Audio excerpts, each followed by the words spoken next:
This is a radio upgrade video for a 2018 Chevrolet Silverado. First, we need to remove the factory radio, disconnect the steering wheel control harness, and take out the passenger glove box.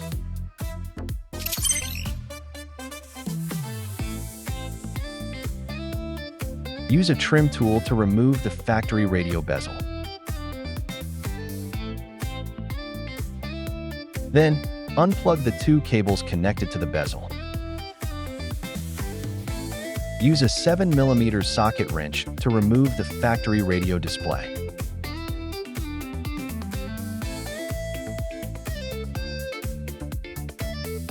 Unplug the cables connected to the climate control panel.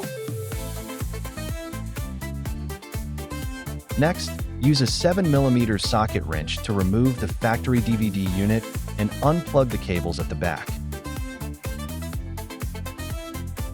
Next, we need to remove the trim covers for the factory steering wheel wiring. Pull the steering wheel tilt lever outward to remove it, or use a tool to help detach it. Then, remove the top and bottom steering wheel column covers.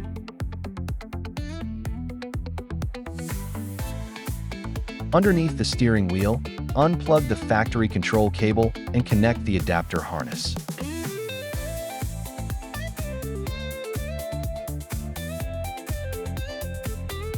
You'll also need to open the panel below the column to make routing the wires easier.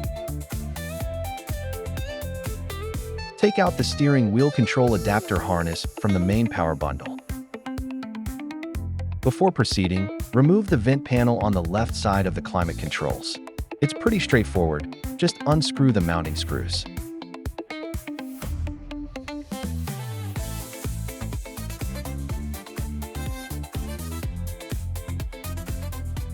Route the steering wheel adapter cable from the radio cavity down into the lower steering column bay.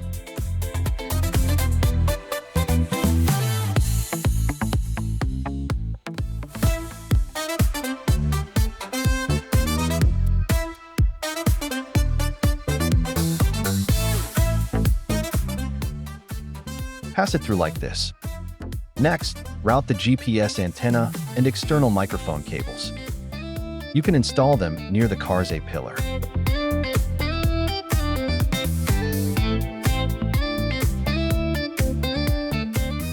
Run them back into the radio cavity using the same path. Make sure to leave the connector ends inside the radio cavity.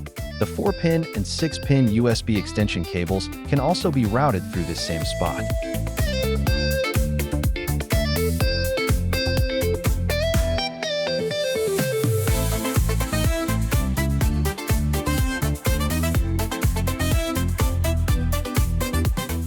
Pry off the side panel.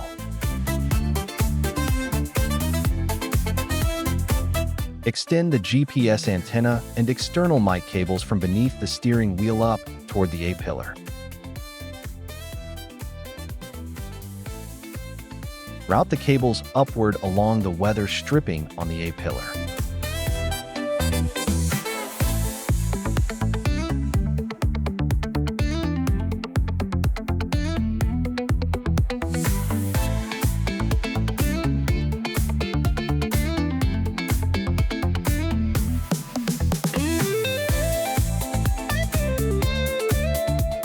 Clip the external microphone onto the A-pillar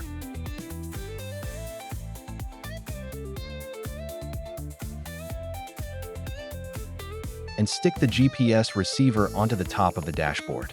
Do not hide the GPS module inside the dash, as this will degrade signal reception. Tuck away any excess cable neatly.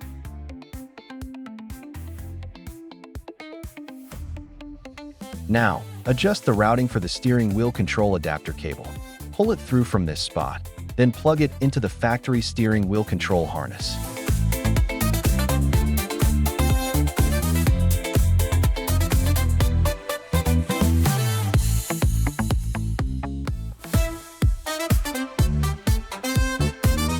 Plug the other end of the adapter harness into the port underneath the steering column. To help the panels fit back together properly, snip off the existing cable zip ties and rewrap the wires. This makes it much easier to organize the adapter harness.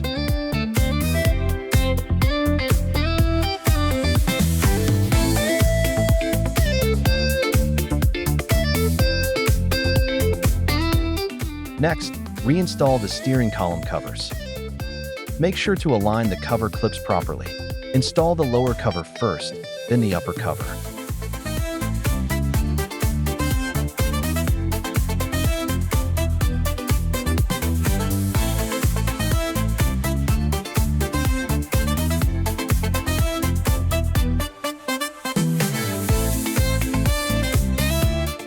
Wiring connections. Check the vehicle specification sticker inside the passenger glove box. For vehicles with multimedia system codes IO3 and IOB, there is no HMI module behind the glove box, so you don't need to remove it. For IO4, IO5, and IO6 models, you must remove it to get the factory camera signal.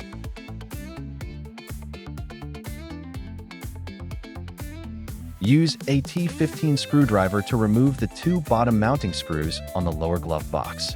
Then, unscrew the two top mounting screws. Note, hold the glove box securely while removing it so it doesn't suddenly drop. There are several wiring connectors inside the glove box area. Let's identify them first. The green connector corresponds to the two USB ports at the bottom of the center console. The black connector corresponds to the two USB ports and AUX port inside the center armrest console. Next, connect the factory backup camera adapter harness. You'll need to unplug the factory camera cable first. Plug the adapter harness into the factory port.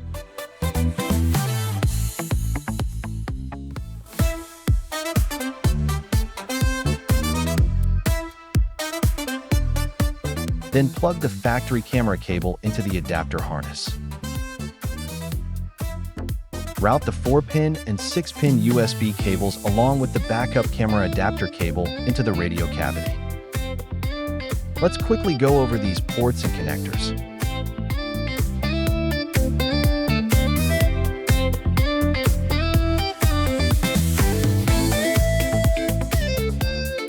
These two cables are for the factory display screen. They won't be used, so wrap them up neatly and set them aside.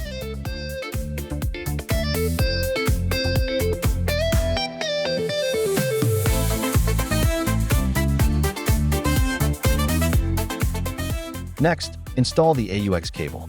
If your vehicle is not equipped with a Bose sound system, you don't need to connect an external AUX cable. First, let's connect cable Q. If the Q plug isn't connected, the dashboard menu will show as grayed out, and you won't have any media audio.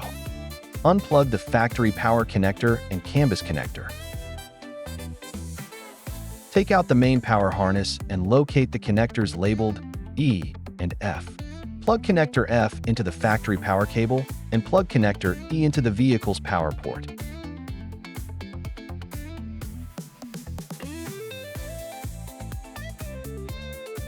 Next, locate cables C and D.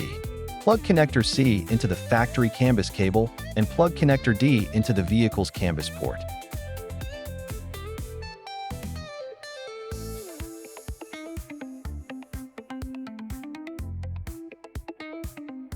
Please note, connectors A and B on the power harness are only used for IOB models. IO3, IO4, IO5, and IO6 models do not need them. For IOB models only, plug connector A into the factory power cable and connector B into the factory canvas cable.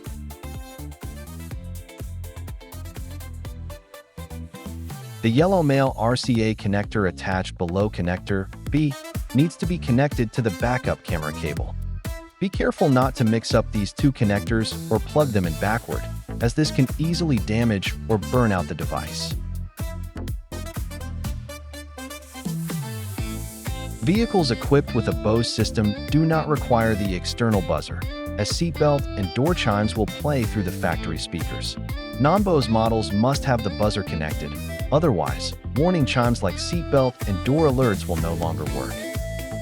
Next, connect the radio antenna cable. Unplug the factory antenna cable, then plug in our radio antenna adapter cable.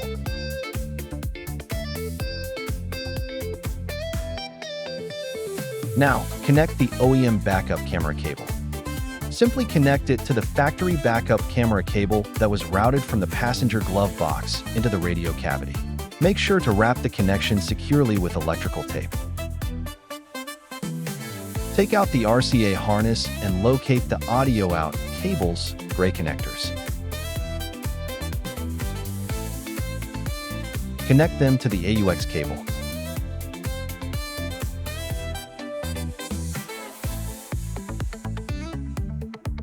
Wrap the connection tightly with electrical tape.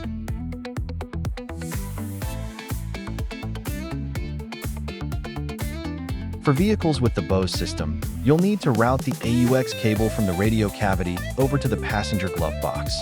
Non-Bose models can skip this step.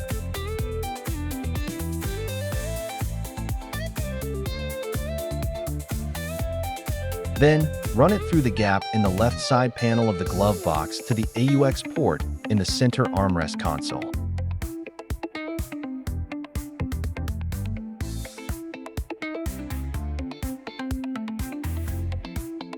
Plug it into the factory AUX port. 10-inch radio installation. We need to remove the factory AC controller and transfer it to the new unit's bezel. Use a flathead screwdriver to release the clips on the back and remove the factory AC controller.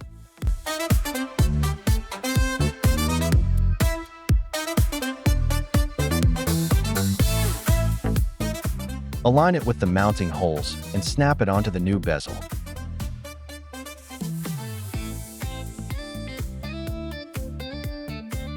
Next, plug in all the wiring harnesses to the new unit one by one.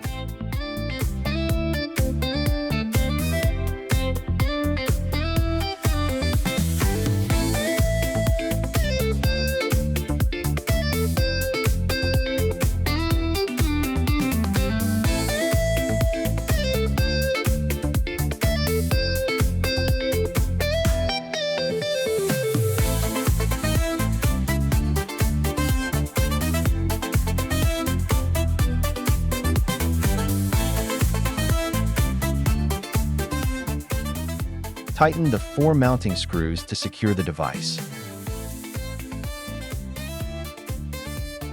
Start the vehicle, verify that all functions work properly, and reinstall all factory trim panels.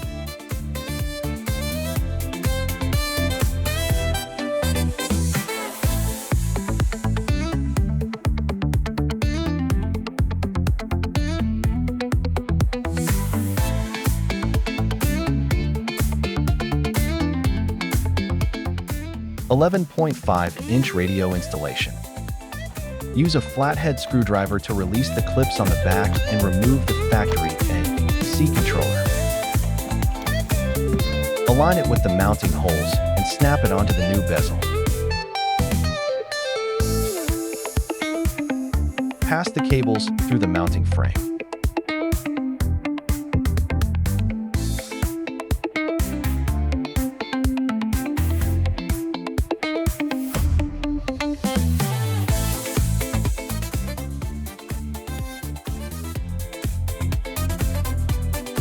Secure the device base.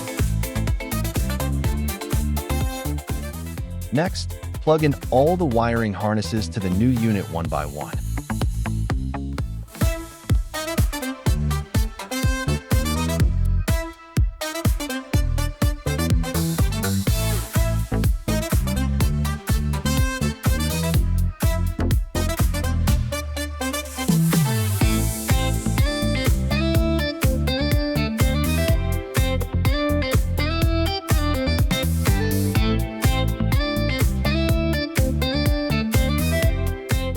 Align the clips on the base and push down to snap it into place.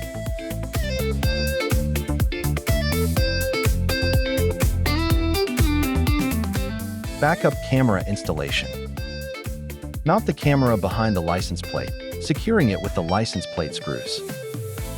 Route the remaining cable through the body grommet down to the undercarriage.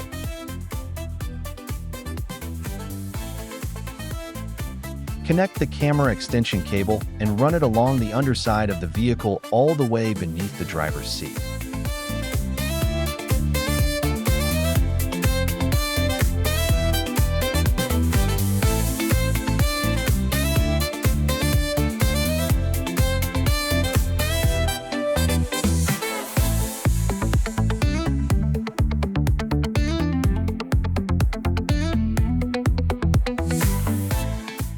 Locate the access hole to pass the cable into the cabin.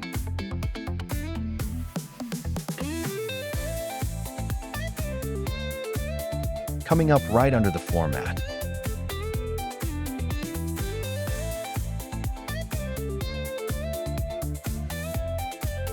Then, route the cable through the dashboard cavity into the radio compartment.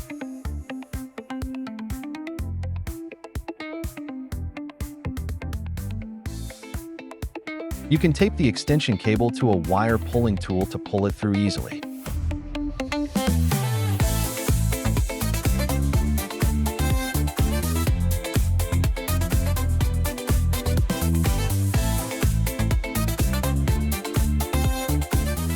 Connect the remaining wires as shown in the diagram. Troubleshooting. Issue 1. AUX option is grayed out and cannot be selected. Step 1. Check if plug Q is securely connected. Step 2. Check if the factory Bose audio connector is securely attached. Once these two locations are properly connected, the AUX option will function normally. Issue 2. AUX menu displays audio off. Unplug and reconnect both the factory camera connector and the power connector inside the passenger glove box.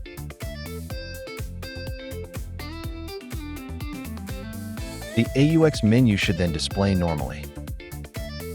Issue 3. AUX menu does not display.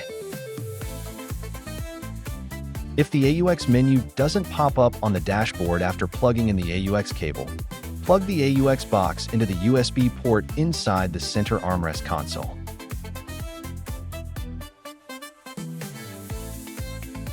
This will resolve the issue with the missing AUX menu.